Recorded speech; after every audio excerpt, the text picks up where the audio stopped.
I don't think I'm putting enough G fuel in this. Like, I try to put not too much in it, so I don't like stay awake the whole night. But it also feels like there's not enough because there's absolutely no taste of it. It's like very watered down, which is funny because G fuel only uses water. But it really feels like it's just watered down G fuel right now. Like the taste is just not strong enough. But oh well. Sharing sickness is our next SCP to go. And there is an incident page here, so I'm just going to check if this... Oh, it leads right down there. Okay, that's good. And how long is that? Okay, nice. It's not that long. Alright. Keto. Due to the complexity of SCP-1801, it has so far proved impossible to isolate outside a host. All subjects infected with SCP-1801 shall be kept in the dedicated SCP-1801 Bioresearch Medical Facility at Armed Biocontainment Area 14. The entire building shall be kept under Level 4 Biohazard containment protocols, and a 100-meter security perimeter is to be maintained around the structure under constant guard. Persons attempting unauthorized entry or exit of the secure perimeter are to be immediately terminated and the remains incinerated. No biological materials are to leave the SCP-1801 Bioresearch Medical Facility. All tests must be performed on site without exception. Physical entry to the SCP-1801 Bioresearch Medical Facility is limited to personnel with approval of the site director and only with full Level 4 containment gear. A pre-exit 72-hour on-site quarantine in the facility's dedicated sterile area is mandatory before any personnel are allowed back across the secure perimeter. All subjects infected with SCP-1801 shall be isolated and remain under observation in individual rooms in the SCP-1801 Bioresearch Medical Facility. As of Incident I-1801-24, no individuals infected with SCP-1801 are permitted to interact with other infectees outside a controlled experiment. While SCP-1801 itself has only been seen to transmit with direct blood-to-blood or sexual contact. Again? Many of its components are normally dangerous and can be transmitted through casual contact or airborne transmission. All individuals infected with SCP-1801 must be treated as highly infectious. How come we have something that has to do with sexual acts twice in a row? Description: SCP-1801 is a contagious syndrome that appears to be transmissible through a complex of agents that, in isolation, show no anomalous properties. To date, Foundation researchers have identified the components of SCP-1801 to include bacterial agents, viral agents, and prions, of which have never been seen in mammalian hosts outside of SCP-1801. All these agents are well known and documented in their effects outside their participation in a SCP-1801 infection. When participating in a SCP-1801 infection, their normal epidemiology and symptomatology no longer appear to apply. Symptoms of SCP-1801 infection will vary based on the vector of the infection and whether the infected individual has subsequently infected anyone else with SCP-1801. There are 3 cases of infectee. SCP-1801, an individual who becomes infected with SCP-1801 through contact with -2 or via redacted, becomes -1.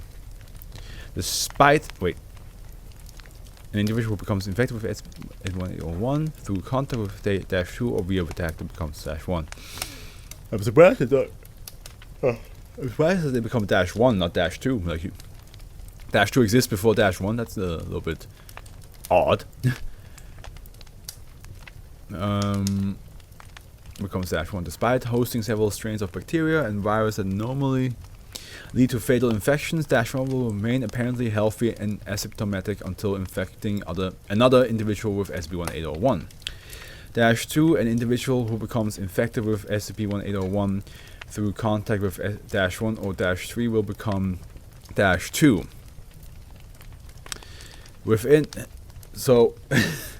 Why is it the other way around? It's so odd. Within 24 hours of infection, -2 will begin showing signs similar to an active infection by Staphylococcus aureus or Clostridium perfringens? My god. However, rather than liquefaction and necrosis, the infected tissue vanished completely. Blood loss is minimal as blood vessels close off as tissue disappears. Because of this, the victim does not suffer from toxemia or shock and can survive much longer than typical for such a tissue-destroying infection, usually until vital neural or organ tissue is affected. With the assist of a heart-lung machine and dialysis, one instance of -2 survived 16 days after onset of symptoms and the loss of 80% of muscle mass, all extremities, stomach, intestines, kidneys, liver, as well as the lower mandible, tongue, and esophagus. The -2 expired after 30% of brain mass was lost. -3. Once -1 has passed on SCP-1801 to at least one other person, -1 will cease being asymptomatic and begin transition to become -3. -3 will begin showing the onset of irregular mature teratomas. The onset of these teratomas will correspond with the onset of symptoms in the -2 that was infected before the transition. Mass and rate of growth of teratomas in -3 will correspond to the mass and rate of tissue destruction in -2.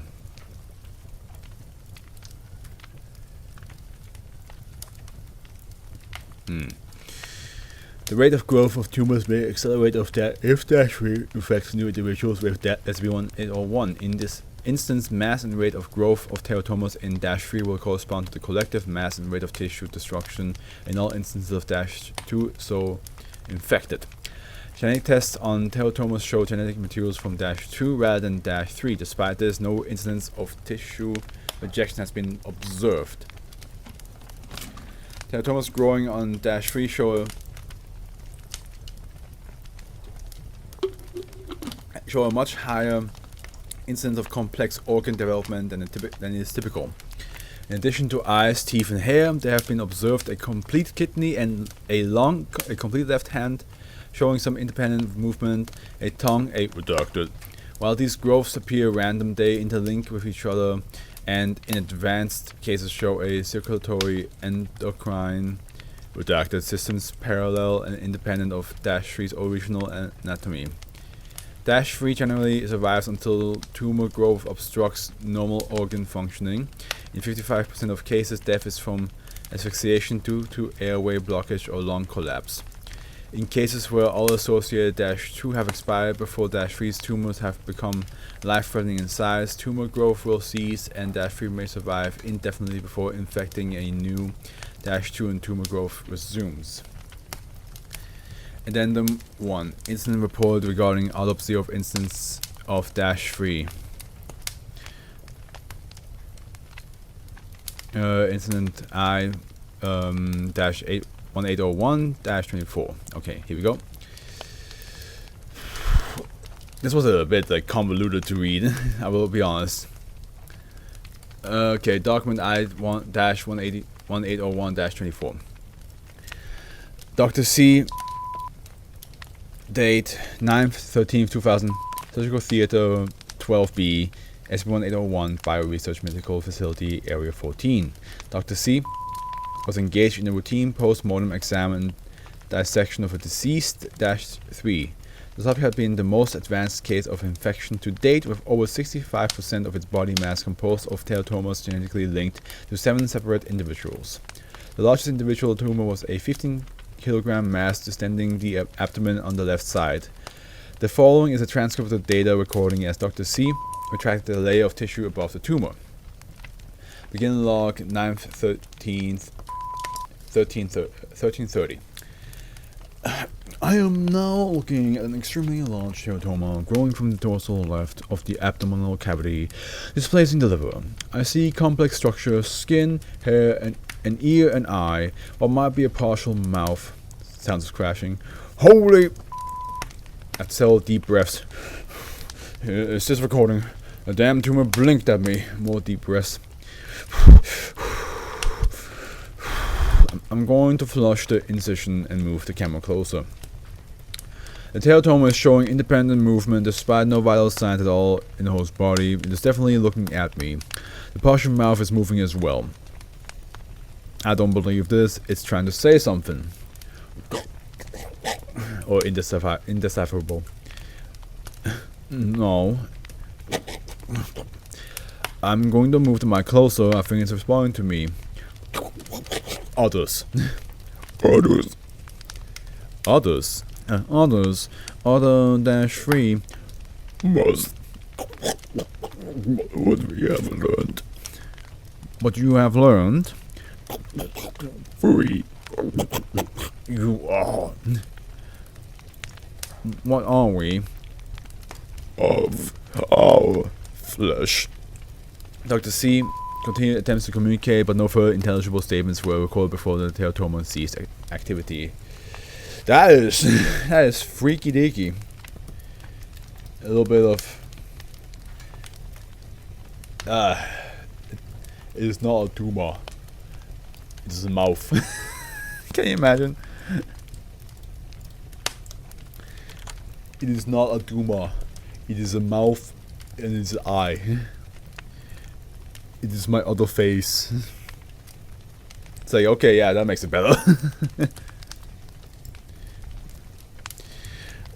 What a... Man, this is a weird start into the 1800s. This is a weird start. Not sure if I'm down for it. So far, a bit odd. But we'll see how the next one goes, eh?